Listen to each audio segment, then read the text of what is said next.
From now on, Holy Father, not my will, but your will be done. I said, Father, you have chosen me. Give me the strength to obey. I will follow you no matter what it takes.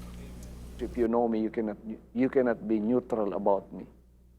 Either you will hate me or you will love me. Because there is only one important business in the world. It is the business of salvation.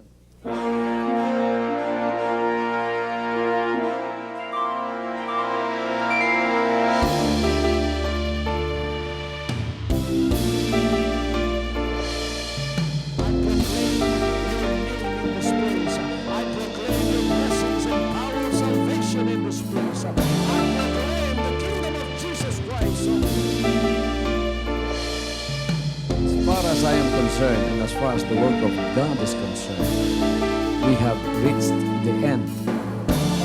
Last September 13, 2003. When you find God, you find His love. Because God is love. Ganon ang pag-ibig ng Panginoon. Walang katapusan na yan ay bumabalik-balik sa atin. If you want to receive, you have to give. Receive it by faith and say, Lord, I will touch up. Because the game plan of God was to save us from sin through the power of love. He has completed. His salvation works in the Spirit.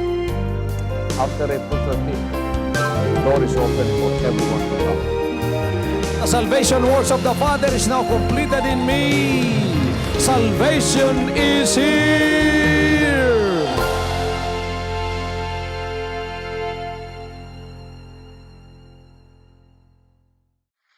Kung meron kayong mga banal na kasulatan, mga kapatid, sa oras na ito, basahin natin ang mga salita ng Diyos at bubuksan natin ang mga salita ng Diyos dito sa Luke chapter 10, verses 30 to 37. And Jesus answering said, a certain man went down from Jerusalem to Jericho and fell among thieves, which stripped him of his raiment and wounded him and departed, leaving him half dead. And by chance there came down a certain priest that way, and when he saw him, he passed by on the other side. And likewise a Levite, when he was at the place, came and looked on him and passed by on the other side. But a certain Samaritan, as he journeyed, came where he was, and when he saw him, he had compassion on him, and went to him and bound up his wounds, pouring in oil and wine, and set him on his own beast, and brought him to an inn, and took care of him. And on the morrow, when he departed, he took out 2 pence, and gave them to the host, and said unto him, take care of him, and whatsoever thou spendest more, when I come again, I will repay thee. Which now of these 3 thinkest thou was a neighbor unto him that fell among the thieves? And he said, he that shewed mercy on him. Then said Jesus unto him, go and do thou likewise. Pagpalain ng Panginoon ang kanyang mga banal na salita, maari na tayong mga upo, mga kapatid. Inaalala ko sa mga oras na ito ang kapangyarihan ng Panginoon, kung paano niyang binayaran ang lahat ng dapat bayaran para sa ating kaligtasan. Para ang tao ay magbago at ang tao ay makasumpong ng kaligtasan. Mga kapatid, ang direktong plano ng Diyos na tayo ay maging mga anak niya, ito ay hinadlangan ng demonyo hanggang ang tao ay sumuway sa Diyos at bumagsak siya sa kanyang kinalalagyan. Ngunit, ang pag-ibig ng Panginoon ay hindi pa tapos sa tao nung siya ay bumagsak mula sa awa at grasya ng Diyos. Gumawa ang Panginoon ng isang plano, at ang planong ito ay ang tinatawag na plano ng kaligtasan. Ang plano ng kaligtasan, sinasabi ng banal na kasulatan, ay kailangang bayaran ang kasalanan. At iniisip ko, mga kapatid, kung paanong binayaran ng Panginoon ang kasalanan ng tao.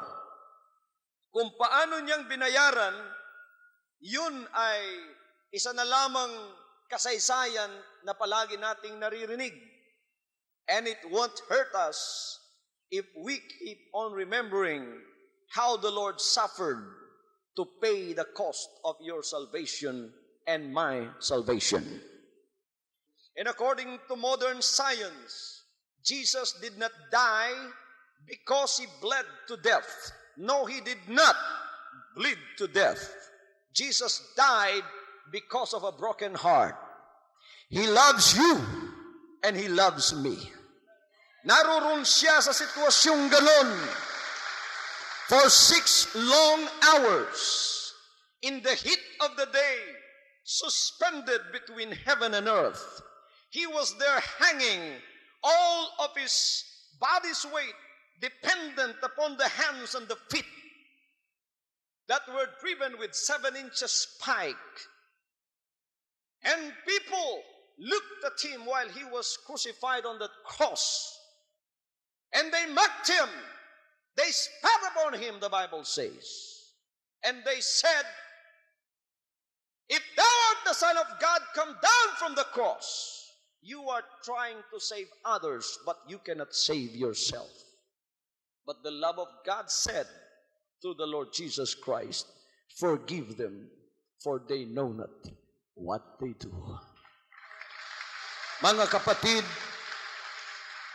dito ipinakita ng Panginoon ang kanyang talastas na pag-ibig, na ang ibig sabihin, kahit ano, gaano kamakasalanan ang tao, habang siya ay lalapit ngayon sa Panginoon, siya ay mamahalin at patatawarin pa rin siya ng Panginoon.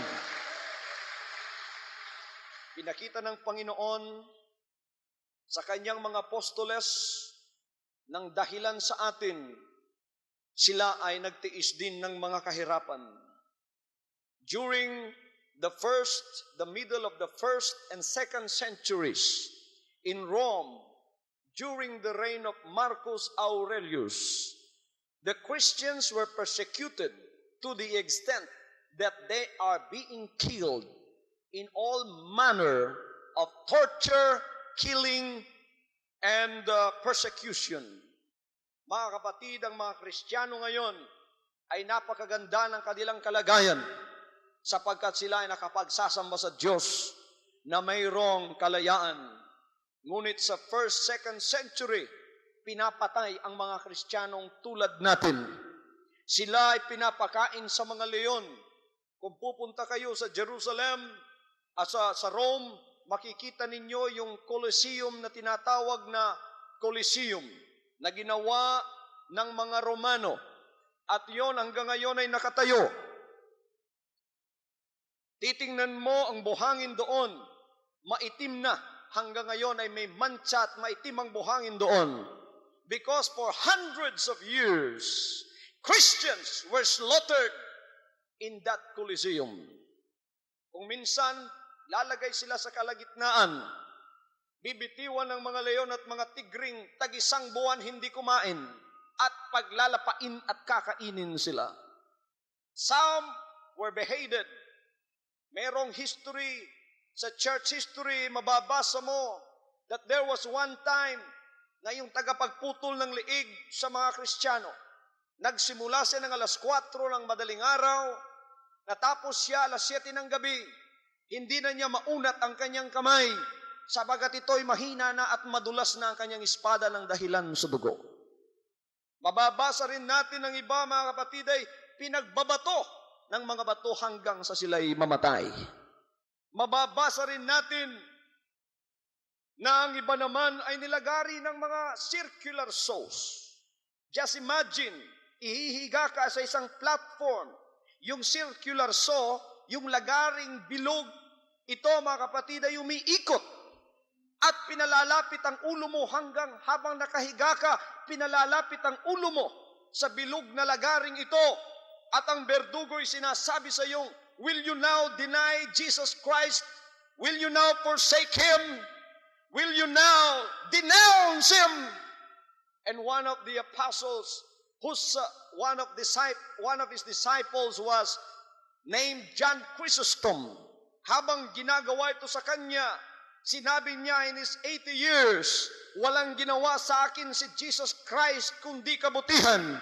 At ngayon, siya ba ay aking i-reject, i-denounce? Sabi niya, if I have 100 lives, I will still dedicate them to the Lord and Savior, Jesus Christ. Hallelujah! Hallelujah! I can go on and on and on and on about these heroes of faith, but this only goes to tell us how deeply embedded the Word of God and the love of God is in their hearts. Nagpapasalamat tayo sapagkat naririto ang mga salita ng Diyos that tells us the story of this great love of Jesus when He came down. At dito na ilathala sa ating binasa kung gaano niya kamahal ang tao in those parables that the Lord has given us. Inside those parables, hidden truths of the Lord Jesus Christ can be gleaned upon. Those parables tells us only one thing. It tells us that the Lord Jesus Christ really loved us. Sinabi niya rito, merong isang tao na galing sa Jerusalem papuntang Jericho. At habang naglalakad siya ay nahulog sa kamay ng mga magnanakaw at mga tulisan. Kinuha ang kanyang baro, kinuha ang lahat ng nasa sa kanya, sinugatan siya at iniwan siyang naghihingalo. Alam ba ninyo mga kapatid kung ano ang ibig sabihin nito? When God created us, He created us in His own image.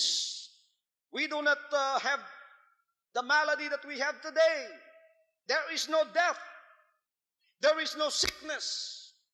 There is no disease. There is no problem. There are no thistles and there are no thorns. We do not sweat in order to eat. We are living in a blessed state with the Lord. That is His plan for us. Itong sinasabing, merong isang tao mula sa Jerusalem.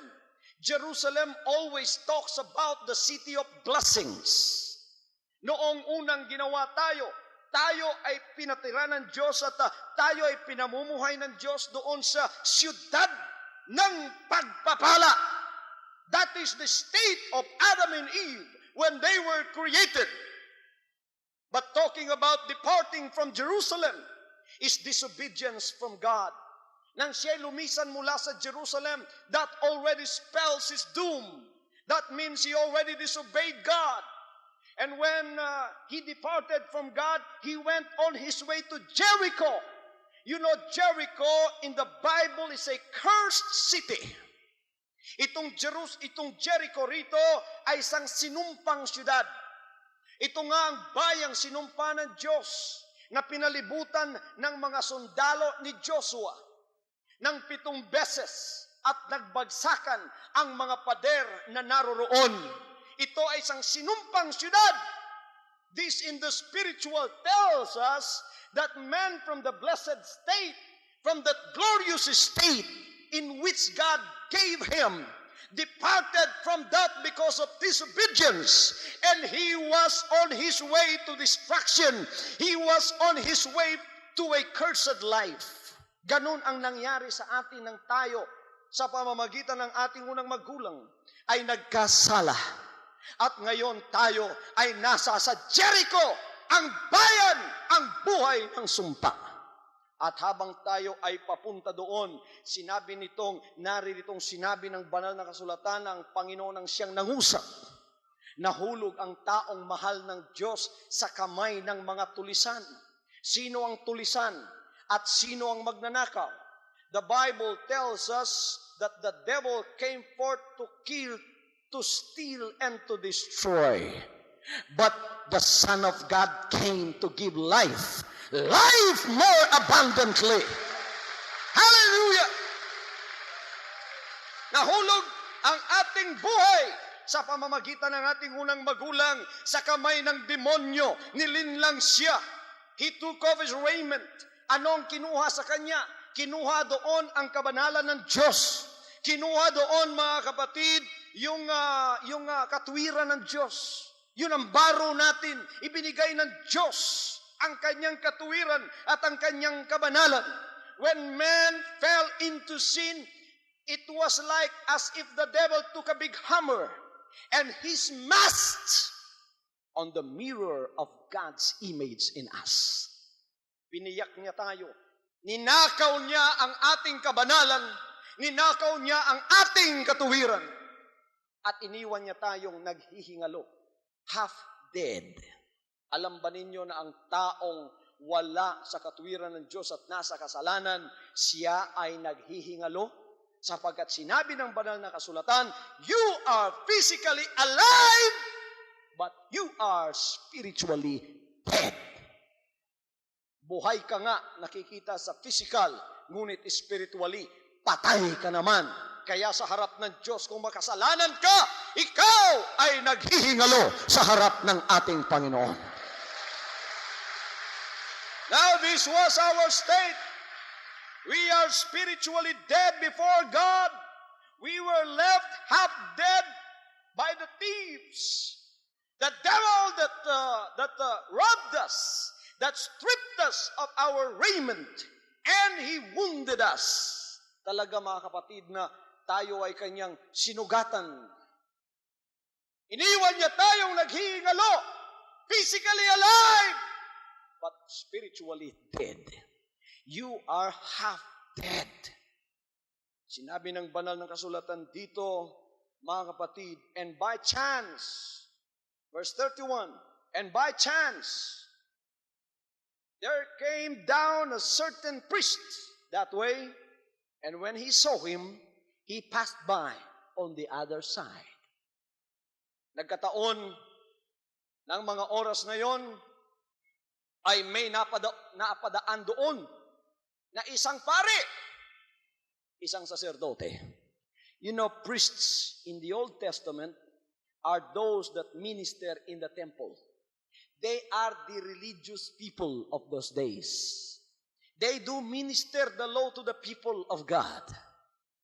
But this priest that came down that way, when he saw this man, the Bible says that he passed by on the other side. Tiningnan siya, mga kapatid, hindi naman siya pinansin. Now, the priest here speak to us about religion of our day. Ito ang representative ng relihiyon sa ating panahon. Nakita ng relihiyon ang taong naghihingalo, patay ang espiritu ng dahil sa kasalanan, walang pagbabago. Mga kapatid, hindi niya pinansin. He passed by on the other side. Verse 32 says, and likewise a Levite, when he was at the place, came and looked on him and passed by on the other side. Ganon din ang ginawa ng Levite. Yung Levite, katulad din yun ng priest. The Levite and the priest lived in the temple. They are symbolic of the people that are religious, that attend to the things of God, that represent God to the people. These are the clergy. And the Levite and the priest here represents religion and denomination. That's why I've been preaching very hard that religion and denomination is not the answer for our spiritual needs. Hallelujah! Nang makita, mga kapatid, ng pari, ng saserdote at ng Levite, ang taong nakabulagta at naghihingalo, sinabi ng banal na kasulatan, sila ay dumaan sa kabila. Hindi nila pinansin at hindi nila tinulungan yung taong naghihingalo. That's why when we come into contact with religion only, with denomination only, they cannot help our spiritual state. You are still hungry for the Word of God. You are still thirsty for the Word of God. You are still looking for something that will satisfy the inner cravings of your heart, the inner cravings of your soul. Kaya sa ating paglalakad, sa ating paghahanap, hindi tayo, mga kapatid, nasasatisfy. Napakaraming mga tao naroroon sa loob ng relihiyon. Ngunit anong sinasabi ng banal na kasulatan na dumaan lang sila sa tabi at hindi pinansin ng tao? They don't have the answer for you. They don't have the answer for your spiritual needs. Walang kasagutan sa kanila. Walang kasagutan upang ikaw ay magbago. Walang kasagutan upang ikaw ay matulungan. Religion and denomination cannot give you that answer. Hallelujah. Hallelujah. But there is a good news here. Sinabi rito, mga kapatid, but a certain Samaritan, as he journeyed, came where he was, and when he saw him, he had compassion on him. Alam ba ninyo ano ang Samaritan? Ang Samaritan, kalahati Hudyo, kalahati naman Gentile. The Samaritan is not accepted by the Jews and it's not accepted by the Gentiles. He is neither, because he is of a Jew and he is of a Gentile. Kaya hindi siya accepted sa both sides. There is no dealing with the Samaritan and the Jew. The Jew look at the Samaritan as if they are dogs. And this is what the Lord took upon him when he came. The Bible says, he came unto his own, and his own received him not. Siya ay dumating dito at pumunta sa kanyang bayan, ngunit hindi siya tinanggap ng kanyang bayan. Siya ang Good Samaritan na dumaan doon. Yung relihiyon represented by the Levite, yung denomination represented by the priest, hindi nila tinulungan ng tao. Kaya kung minsan may relihiyong kayo, gutom naman ang espiritu at kaluluwa ninyo, patay naman. Wala kayong pagbabago. Naroroon pa rin kayo sa kasalanan ninyo. There is no living contact with the Lord Jesus Christ. There is no contact with that living water. You are still thirsty for something, but you have great religion. Because religion does not have the answer, naturally, they will pass you by. Ngunit dito nakita natin, ang taong kinamumuhian, ang siyang dumating. At pagkatapos, mga kapatid, nang mapadaan siya sa sitwasyon ng taong ito, sa espiritu na nangangailangan ng tagapagligtas sapagkat siya ay spiritually dead, ninakawan ng demonyo. Ang Samaritang ito ang siyang pumunta at sinabi ng banal na kasulatan, when he looked on man, he had compassion on him. Nang makita niya ang tao, mga kapatid, minahal niya ang tao. Nagkaroon siya ng awa sa taong ito. At anong sinabi ng banal na kasulatan? Nang mapadaan ng Samaritan doon at nakita niyang taong ito, nagkaroon siya ng awa sa taong ito. Nagkaroon siya ng pag-ibig sa taong ito. And then he came down from his beast of burden and went to him, and the Bible says, bound up his wounds. Pumunta siya sa taong yon at tinalian ang kanyang mga sugat. tinalian ang kanyang mga sugat. Sugatan kayo sa Espiritu, makasalanan kayo sa Espiritu. Ngunit nang dumating ang ating Panginoon at makaharap ninyo siya, pinatawad niya ang inyong mga kasalanan. The wound of your spirit is sin. When Jesus Christ came, He bound up your wounds. He forgave your sins. He had compassion on you. The Bible says, for God so loved the world that He gave His only begotten Son, that whosoever believes in Him shall not perish, but shall have everlasting life. Hallelujah! Dumaan ang Samaritan doon, mga kapatid. Tinalian ang kanyang mga sugat. Nang mapatawad na ang kanyang mga kasalanan, tinalian na ang kanyang mga sugat. Nagkaroon ka ng pag-asa. Nagkaroon ka, mga kapatid, ng isang katuwaan o kaligayahan na you did not feel in your entire life. When you come in contact with this good Samaritan, none other but the Lord Jesus Christ, and you listen to Him, and then you have a living hope bubbling in you. You begin to have life and hope. You begin to have a joy that you haven't felt in your entire life. Nagkaroon ka ng pag-asa, ng kaligayahan at kasayahan sa puso mo, mga kapatid. Pinatawad niya yung kasalanan. Bininyagan ka sa kanyang pangalan. He bound up your wounds and pouring in oil and wine. Alam ba ninyo kung ano ang oil and wine dito? Ang oil and wine dito ay walang iba kundi ang banal na Espiritu. This is symbolic of the Holy Spirit. Sabi niya sa mga apostoles niya, I will not leave you comfortless. I will come again before I was with you, but then I will be in you. Wherever you go, I will be with you. Go into Jerusalem until you be endued with power.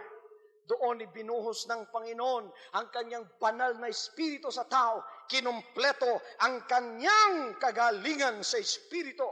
At pagkatapos na ibinigay sa atin ng Holy Spirit, kinuha tayo ng Panginoon at isinakay sa kanyang sasakyan.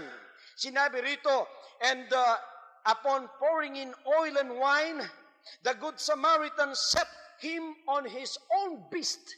Pagkatapos nito, itong taong ito, mga kapatid, pinasakay niya ang taong sugatan na kanyang pinagaling sa ngayon sa kanyang sariling sasakyan. Ano yun? He let you ride on the good news of the gospel. Kayo, mga kapatid, ay pinangaralan. Kaya kayo ay sumakay sa magandang balita ng inyong kaligtasan. Ano ang sumakay sa magandang balita ng kaligtasan? Kayo ay nanampalataya. Kayo ay naniwala sa kanyang magandang balita. When you have heard that Jesus loves you, when you have heard that Jesus was crucified on that cruel tree, when you've heard that Jerusalem thorn were put upon his brow, when you've heard that he was there hanging on that cross with spikes in his hand and his feet, because of his love, you obeyed and you have faith in him. Mga kapatid, ang tao, pagka sinabihan mo ng isang istorya at ang taong yan ay naniwala at nanampalataya, ang ibig sabihin siya ay sumakay. Kung meron tayong nilolokong tao, kung minsan pagkatapos naniwala siya, sabi natin, napasakay ko siya, front seat pa. Ang Panginoon, pinasakay niya tayo, hindi niya tayo niloko. Tayo ay minahal niya. Ang sabi niya, anak, mahal kita.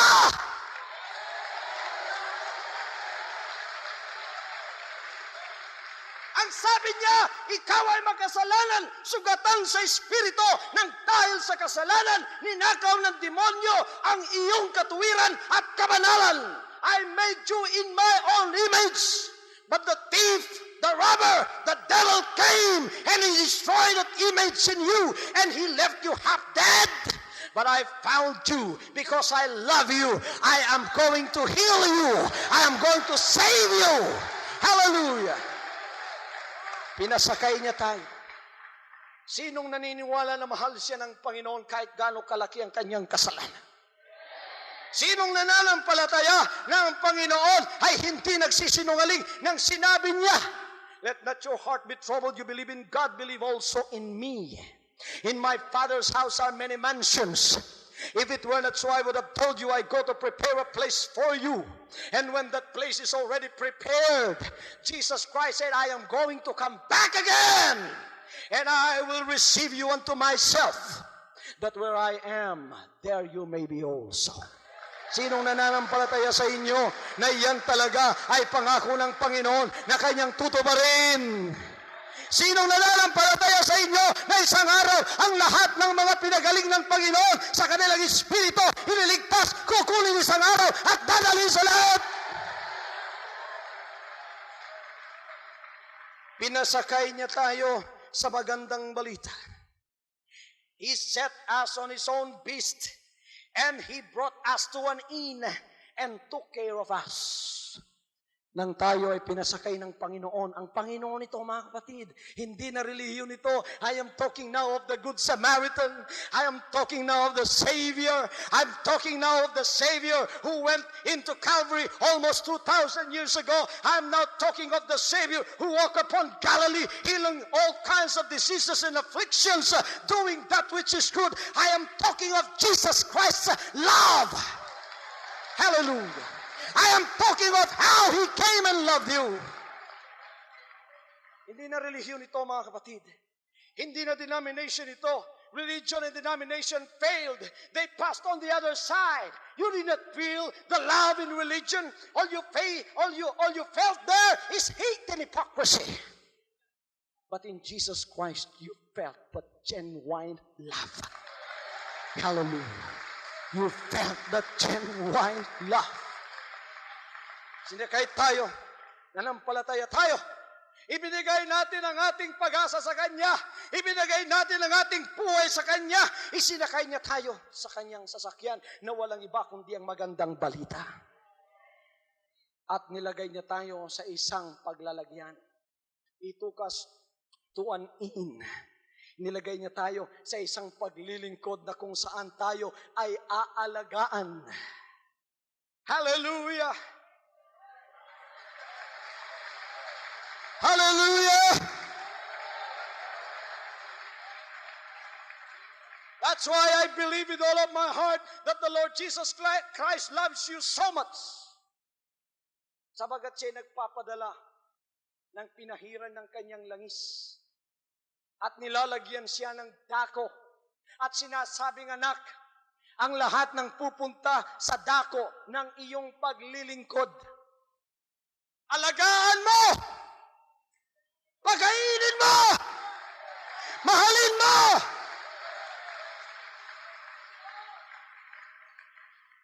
Dinala kayo ng Panginoon sa paglilingkod na ito at kayo dito'y inaalagaan. Inaalis ang lahat ng sugat ninyo. Yung inyong puot, sugat yon. Kasalanan, sugat yon. Anger, hate, sugat yon ng iyong puso. Ang iyong pagkagalit, ang lahat ng bunga ng laman, mga sugat ng Espiritu. Kayo ngayon ay pinagagaling ng Panginoon sa dakong pinaglalagyan sa inyo. Inaalis niyang lahat ito, mga kapatid. Inaalis niyang lahat ito sapagkat mahal niya kayo. You are being taken care of very carefully in the inn that God took you. Itong inn ditong tinatawag, ito yung paglilingkod na kung saan dadalhin kayo na nagdadala sa kanyang pangalan. Nagdadala sa kanyang buhay. Ito ang ministry of the apostles, of the prophets, of the teachers, pastors, and evangelists. This is the fivefold ministry that will take care of you. Hallelujah. At dito ay nilagay ng Panginoon sa paglilingkod na ito ang lahat ng gift in the ministry to minister to your every spiritual needs. Sabi ng verse 35, and on the morrow, when he departed, he took out 2 pence and gave them to the host and said unto him, take care of him, and whatsoever thou spendest more, when I come again, I will repay thee. Praise God. Hallelujah! Alam ba ninyo, mga kapatid, sino ang host doon? Ang host ay walang iba, kundi ang alagad ng Diyos na naglilingkod sa kaligtasan ng inyong kaluluwa. Pinaglilingkuran ang kaligtasan ng iyong kaluluwa. Ano yung 2 pence? What are the 2 pence that he gave to the host? Ito ay walang iba kundi ang Old and New Testament. My son, as the host, in taking care of these souls, I will give you the Old and New Testament. Kumuha ka doon ng magagasto mo sa kanilang ikagagaling, sa kanilang ikalalago, sa kanilang ikabubuhay sa pananampalataya. Hallelujah! So when I preach, I take out from the Old Testament, I take out from the New Testament, and let you be fed with the Word of God. The Bible says, man shall not live by bread alone, but by every word that proceeds out of the mouth of God. Hallelujah! We preach from the Old Testament, we preach from the New Testament. We find inspiration in preaching from those testaments that God has given to us. And before He comes, if I spend more, and I say this ministry is open 24 hours a day. We are open for counseling. We are open for praying to the sick. We are open for those that are in prison.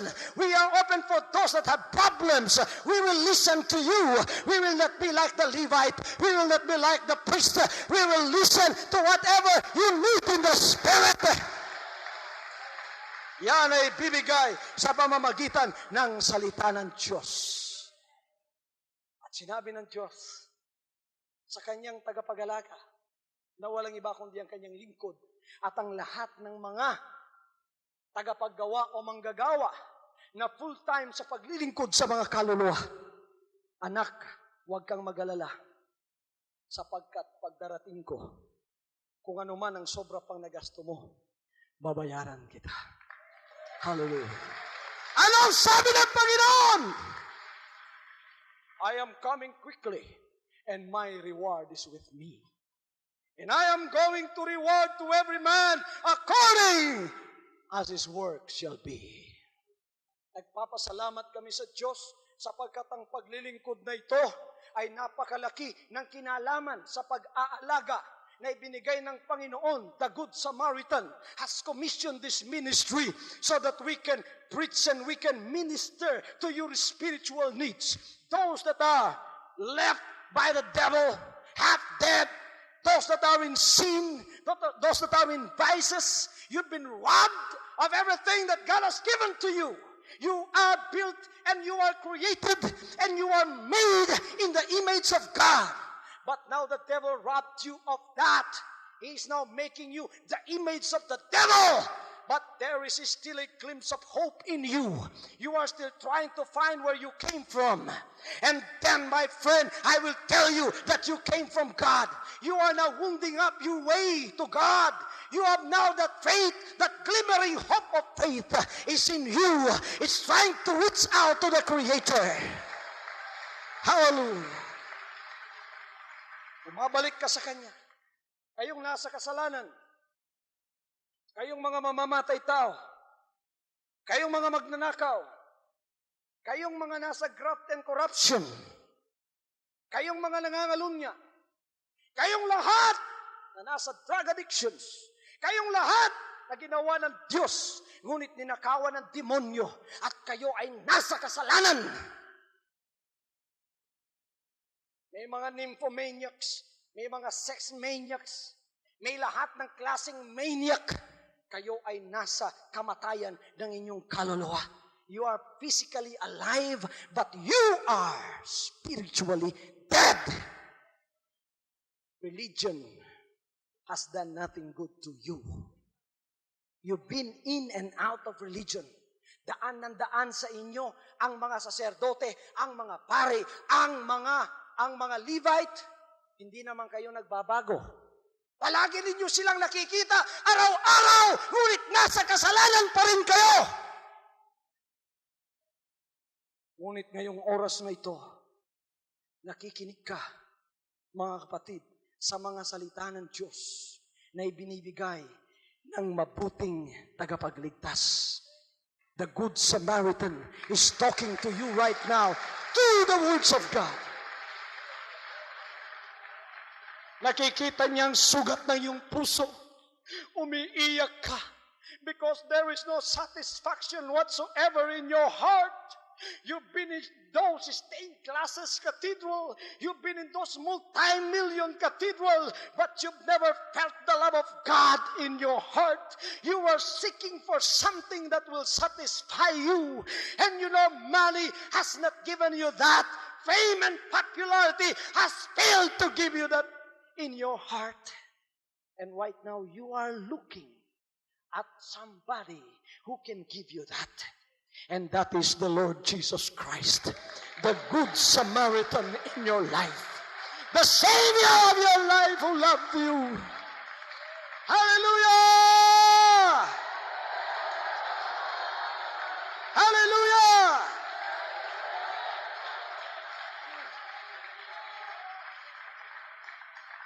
Sa paglilingkod na ito, binubuhos namin ang lahat ng aming makakaya para sa Panginoon sa pamamagitan ng tulong ng Kanyang Espiritu, sapagkat kami at ang Panginoon ay iisa sa pag-ibig na ito para sa kaligtasan ng mga kaluluwa.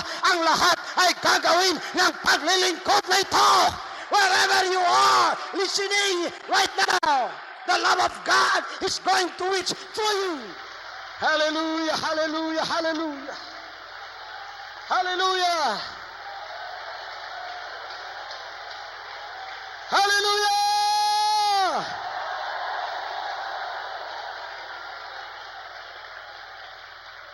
Ang sabi niya, ang lahat ng lalapit sa akin at magsisisi ng kanilang kasalanan, if you repent of your sins and come to Jesus Christ, whoever you are going to be forgiven. That is how He loves you. Hallelujah. Pastor, baka hindi ako pansinin ng Panginoon dahil siguro sa lahat ako ng pinakamakasalanan. Pinakamagnanakaw ako, Pastor. Puser ako ng drugs. Yung lahat ng puser ng drugs, kayo ay ginagamit ng demonyo. At napakarami ng mga kabataan na sinisira ninyo. Ngunit kung kayo ay magsisisi sa oras na ito, hindi lamang kayo pinatay ng demonyo, kundi ginagamit pa kayo sa kanyang karumal-dumal na gawain upang patayin naman ang ibang mga kaluluwa. Ngunit kung kayo ay lalapit sa Panginoon sa oras na ito, kayo ay patatawarin.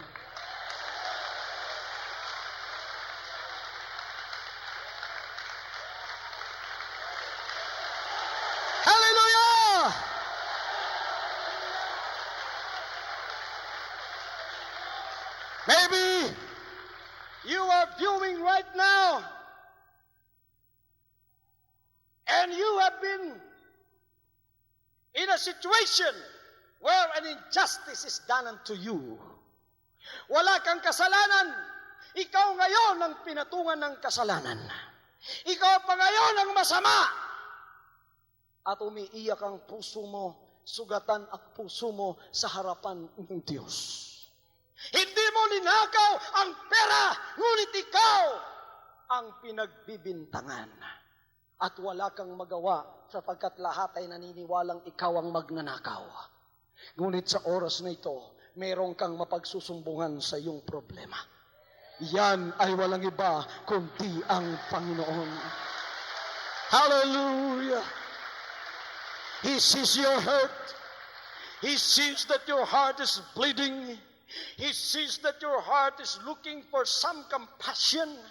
And because you've been misunderstood and everybody took you for granted and they said, you are the one who did that thing that they are accusing you of and you are innocent. The Lord knows about your plight. The Lord knows about you. Nakikita ng Diyos ang iyong puso. At sa iyong sitwasyon ay gusto ka nang magpakamatay. You are looking at suicide as the only recourse of your dilemma. Right now, give the Lord Jesus Christ, the Good Samaritan, a chance in your life.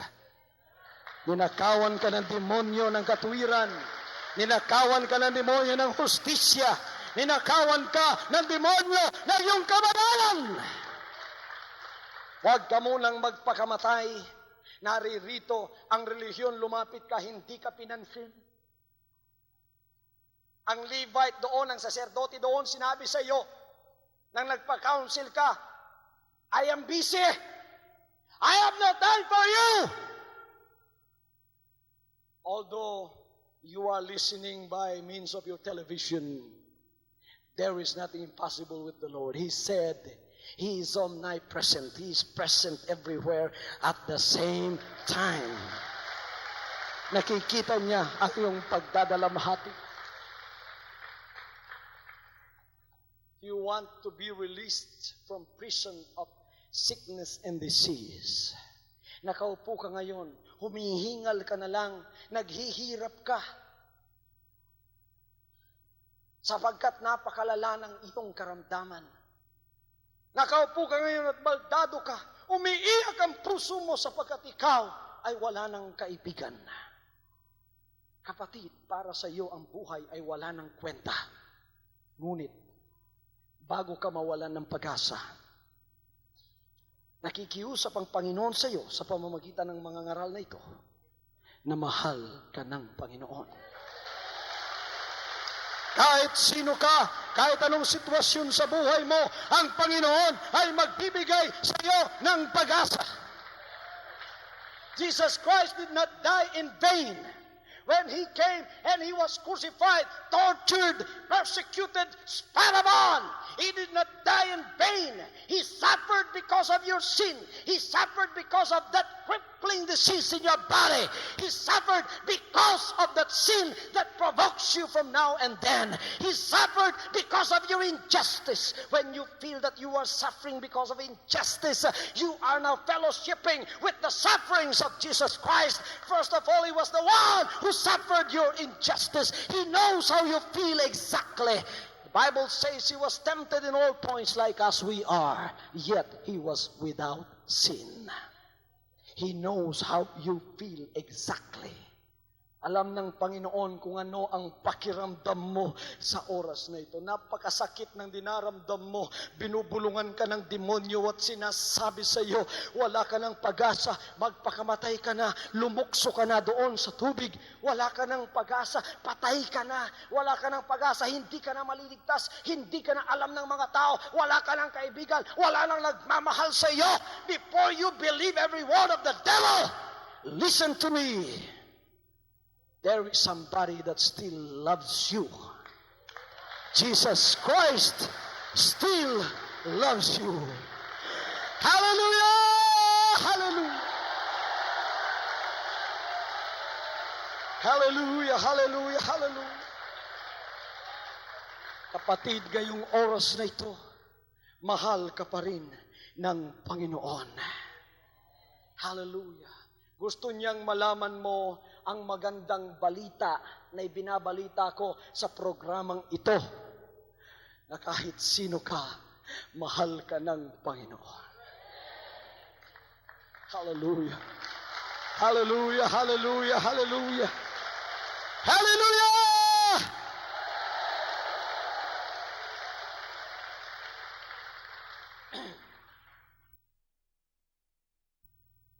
nang ang Panginoon ay binaba sa krus. Umiiyak si Maria Magdalena, ang Mariang kanyang ina at ang isa pang Maria. They were crying because the Lord Jesus Christ is lifeless. The body that suffered the shame, the torture, the persecution, and what have you, is now lying lifeless and dead. They took the thorns from his head, the crown of thorn from his head. They dressed him up. The apostles, the followers of Jesus, went into the upper room gloomy. They were staring each other in the face with a mental message conveying from heart to heart of the disciples saying, we have no more hope. The Master is dead. What shall we do now? We will face persecution alone. And Jesus Christ, the Bible says, was laid on that lonely grave. And a stone was placed on the mouth of that grave. But there was a great miracle that happened. The Bible tells us that on the third day, Jesus Christ rose again from the dead.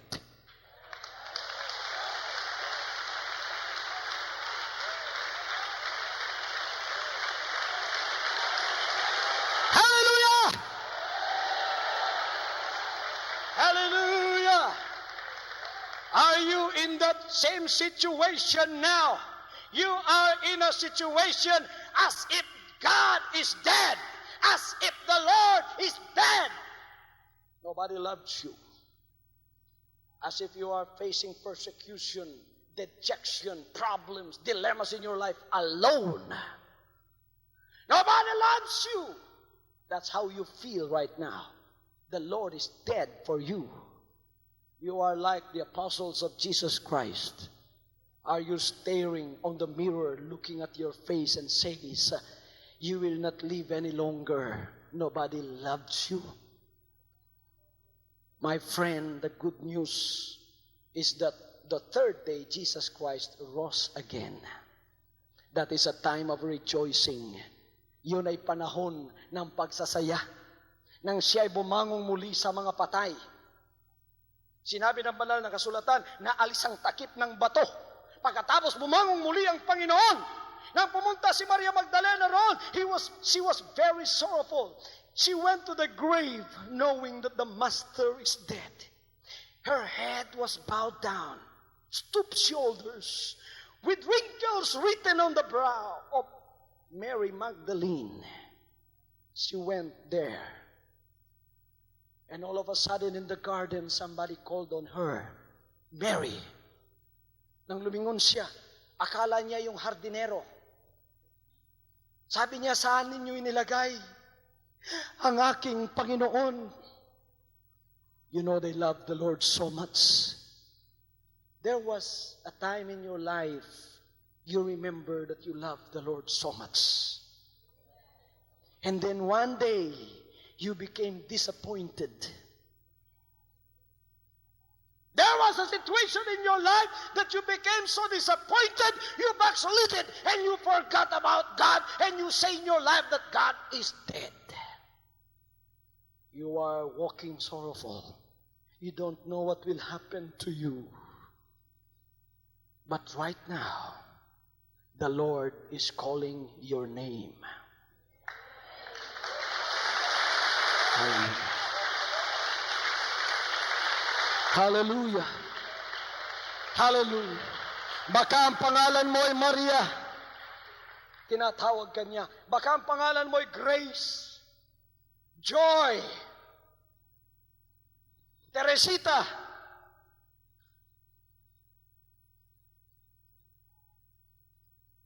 Clara, Jose. Tinatawag ka ng Panginoon.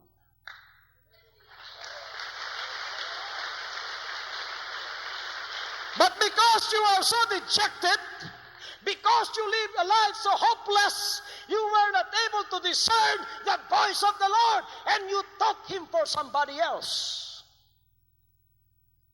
Kala ninyo, hindi ang Panginoon ang tumatawag sa iyo. Kala mo yung hardinero lang. Ngunit nang lumapit siya kay Maria, sinabi niya kay Maria, Maria, ako yun. Nang maninaw ni Maria at sinabi niya, ikaw, Panginoon. Naku, mga kapatid, napakalaking himala ang nangyari kay Maria. From that hopeless look, from that dejected face, from that hopeless situation in her life, biglang-bigla, mga kapatid, yung mukha niya nagliwanag. Nakita niyang Panginoon, hindi pala patay, dumaan siya sa patay, at ngayon siya ay buhay na sa kanyang buhay. Oh, what an excitement! Oh, what joy! Oh, what a transformation! Oh, what regeneration that happened in the heart of Mary that day! Anong laking pagbabaligtad ng sitwasyon ni Mary ng oras na yon na nakita niyang buhay pala ang Panginoon, ang kanyang kalungkutan, ang lahat ng kanyang mga problema, nawalay lahat sa kanya. At ngayon siya ay sinalinan ng kagalakan at ng excitement na hindi niya maunawaan.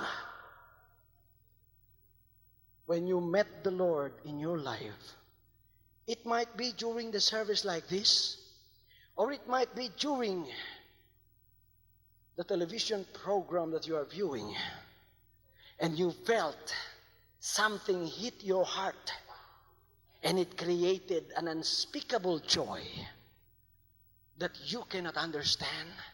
Muli kang nabuhay sa iyong pananampalataya. Muli kang tumingala sa langit.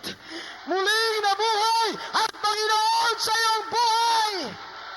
That is the good news that I would like to convey to you right now.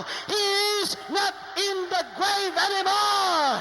Jesus Christ is alive. He has resurrected. He knows about your problem. He knows about your hurt. He knows about your disease. He knows about your sin. And He's ready to forgive you.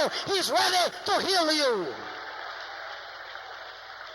He's ready to solve your every problem. Praise God. Tumakbo si Maria, sinabi niya sa mga apostoles, at tumakbo ang mga apostoles doon, ang kanilang kalungkutan ay biglang nagbago. Yan ang palatandaan ng taong nakaharap na naman ang Panginoon, pumasok na naman sa kanyang buhay. Magbabago siya, ang kanyang kalungkutan ay magiging kagalakan, ang kanyang kasalanan ay mapapatawad. And Jesus Christ is alive right now. Ngayong nakikinig ka sa programang ito, buhay na naman ang Panginoon sa iyo. Nasa puso mo na naman siya, kaharap mo siya, hinahawakan ka niya, tumutulo ang mga luha mong tulad ni Maria. Those are not tears of sorrows anymore. Those are now the tears of joy. Hallelujah. Hallelujah. All of a sudden, your situation is not that hopeless. You have the hope of your life now. Jesus Christ is in you right now.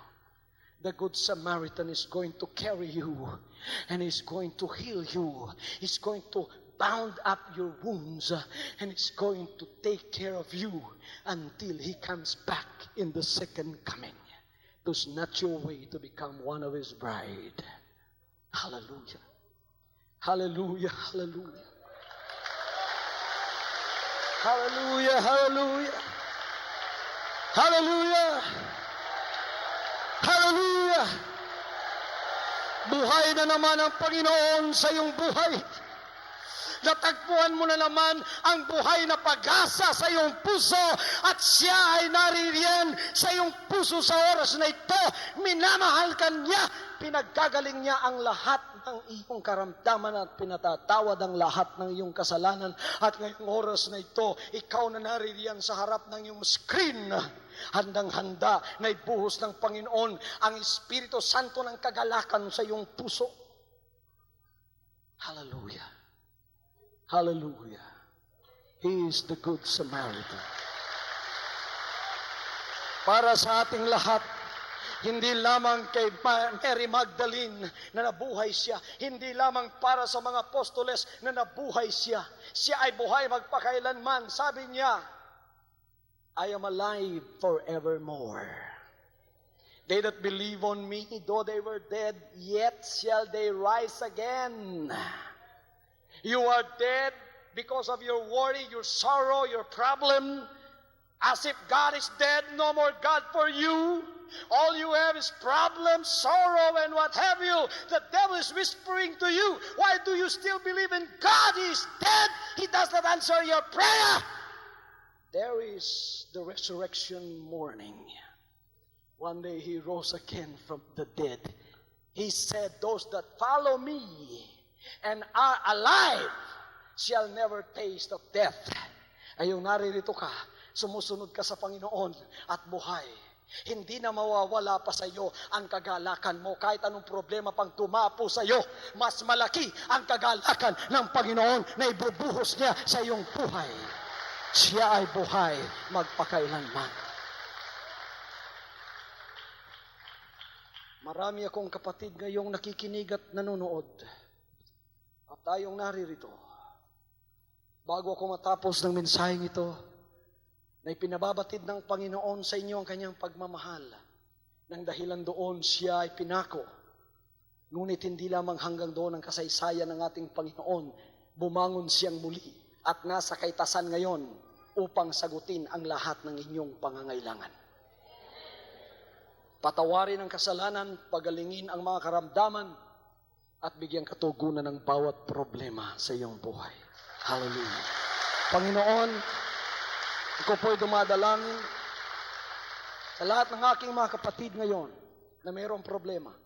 Lumapit kayo sa inyong mga television screen. Hawakan ninyo ang inyong mga television. Ako'y mananalangin sa inyo. Kung ikaw ay may sakit sa katawan, you are paralyzed in the body. Mayroon kang anumang sakit, anumang uri ng sakit, cancer, leukemia, ulcer, o ano pa mang uri ng sakit. Sa pangalan ng Panginoong Jesucristo, sa oras na ito, tanggapin mo ang iyong kagalingan.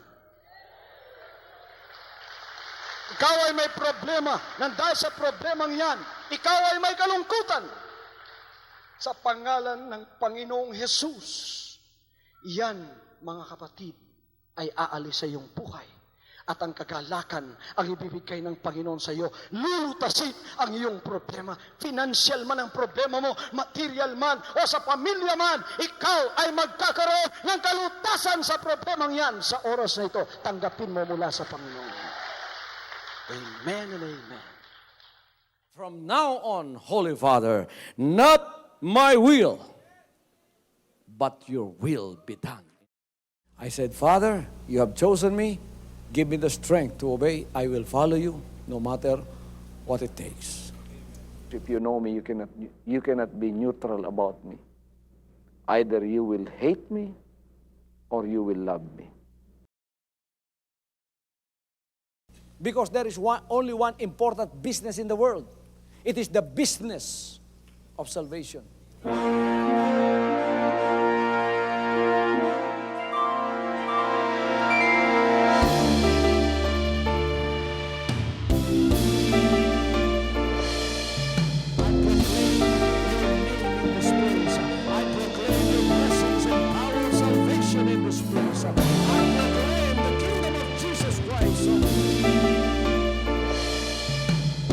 As I am concerned, and as far as the work of God is concerned, we have reached the end. Last September 13, 2003. When you find God, you find His love. Because God is love. Ganon ang pag-ibig ng Panginoon. Walang katapusan na yan ay bumabalik-balik sa atin. If you want to receive, you have to give. Receive it by faith and say, Lord, I will touch up. Because the game plan of God was to save us from sin through the power of love. He has completed. The salvation works in the Spirit after April 13. The door is open for everyone to come. The salvation works of the Father is now completed in me. Salvation is here.